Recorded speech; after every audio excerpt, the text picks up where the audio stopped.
Kabayan, baka mahanapan mo ako dyan ng lokal na maaari kong maging jowa. Baka sakali makaraos ako sa kahirapan. Mayayaman siguro yung mga taga Greenland dyan, no? Maganda siguro yung buhay nila. Maraming mga bula-bula dito mga kabayan, no? Yung mga bilog na yan. Ang sabi nila mga kabayan, signal daw ito, pero may nagsabi din na radar daw ito. Mga kabayan, alam nyo ba yung oras ngayon ay nasa alas 7 na ng gabi, pero mayroon pa ring araw. So ganito dito sa Greenland, kapag palapit na kasi yung summer, nag-a-adjust yung buwan, nag-a-adjust yung araw din. So pag summer na dito mga kabayan, wala ng gabi. So yun, maingay. Yun, lumilipad-lipad sila.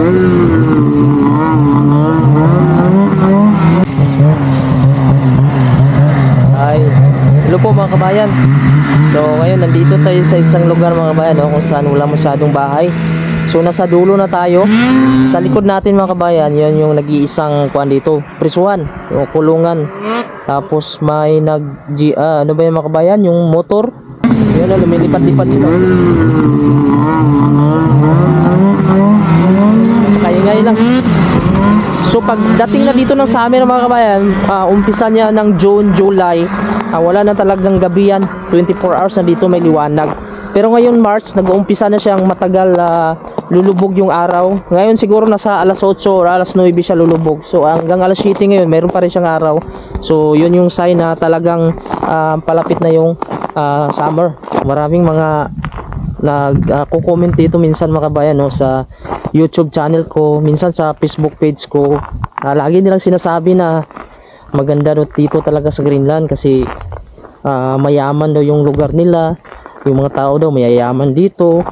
Tapos mayroong ding nag-PM sa akin dito na pinapahanap niya ako ng magiging jowa niya daw o baka makapag-asawa daw siya dito kasi parang masarap daw ang buhay dito.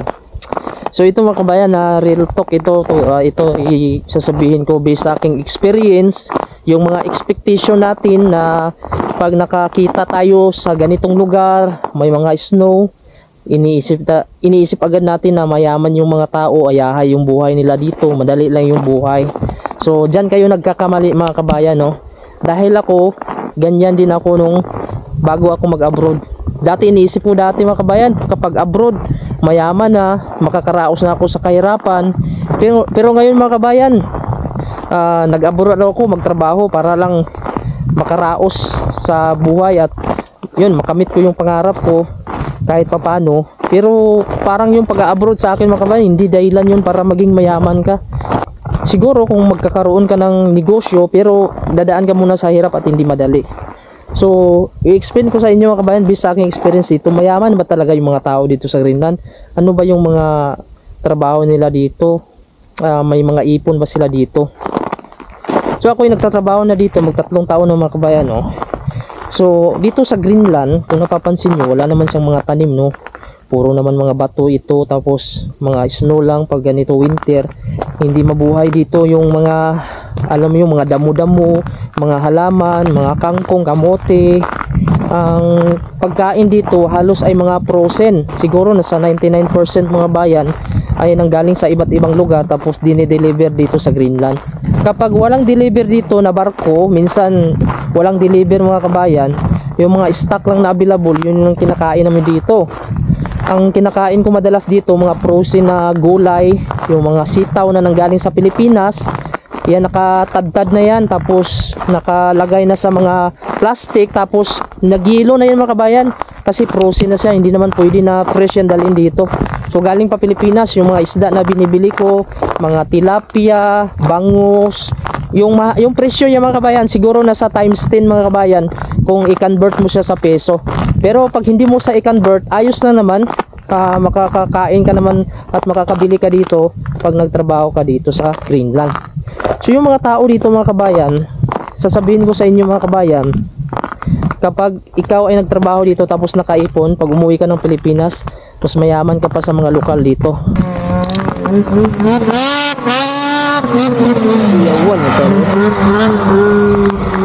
So yan.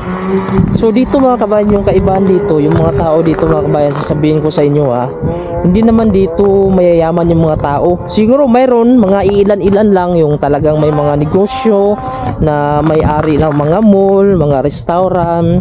Dito kasi sa Greenland mga kabayan, hindi naman ito kagaya sa Pilipinas na pag may konting pera ka, papalaguin mo, magnegosyo ka. Hindi naman sila ganun yung status nila dito mga kabayan sa Greenland. So sa atin may yumaman na din dahil sa mga negosyo, sa maliit lang na puhunan. Ang kagandahan lang dito sa Greenland mga kabayan, kapag kahit ordinary ka lang dito, magtrabaho ka dito, makakapera ka, makakabili ka ng gusto mo, pero babayad mo yun sa bahay, tubig, kuryente, internet, makakasurvive ka dito mga kabayan kapag masipag ka. Kahit ordinaryong tao ka lang. So dito naman sa Greenland, mayroon naman din dito mga homeless mga kabayan. Kasi alam mo yung lugar mga kabayan, kahit ganito yung lugar na to, pag nagtrabaho ka, magkakapera ka, hindi naman lahat ng tao talaga na 100% magtatrabaho yan. Yung iba kasi mas pinipili nila na hindi sila magtrabaho, tinatamad sila.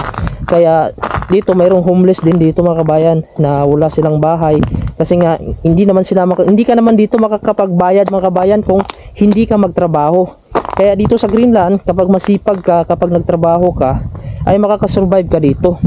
Pero wag niyo isipin mga kabayan na yung mga tao dito sa Greenland ay halos lahat mayayaman. So mayroon akong mga kasama dito na mga lokal. Minsan makikita ko yan kanilang pag mga mga kabayan, minsan nauubusan daw sila ng pera pag sabi nila, tapos minsan inaantay pa nila yung sahod nila para meron silang gustong bilhin.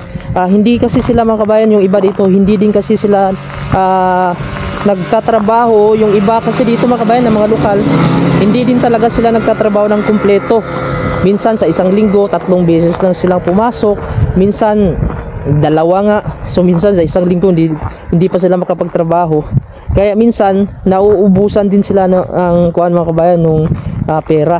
So yung ibahin nyo yan mga kabayan, kapag tayo kasi sa Pilipinas, kapag hindi pa natin naranasan na makapunta ng abroad dito, gaya dito sa Greenland mga kabayan, maiisip talaga natin yung mga tao dito ay marami talaga mga pera. Ang kagandahan lang kasi dito ay pag nagtrabaho ka, makapag-ipon ka dito, tapos pag tumanda ka, mayroon ka talagang matatanggap na gaya ng mga pensyon, kasi kada sahod niyan may kinakaltas kasi yan dito sa amin na pensyon. So ganito mga kabayan yung itsura ng Greenland, oh.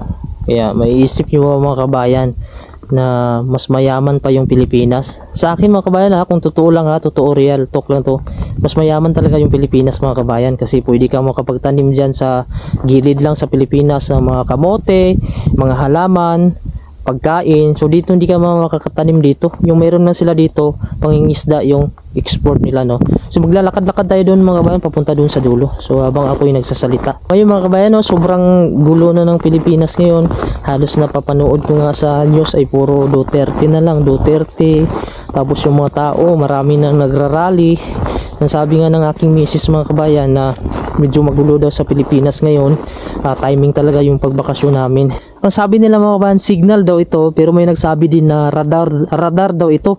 Kasi ito mga kabayan, malapit na din ito sa airport, napakarami. So ano kaya yan mga kabayan, no? Meron kasi mga expert nito. Sabi nila radar daw ito. Malapit sa airport, kasi sa likod natin airport na yan dyan. Yan yung isang kulungan. So ganito yung view natin, no. Medyo napakalamig lang dito mga kabayan kapag malakas yung hangin, pero ngayon hindi malakas yung hangin.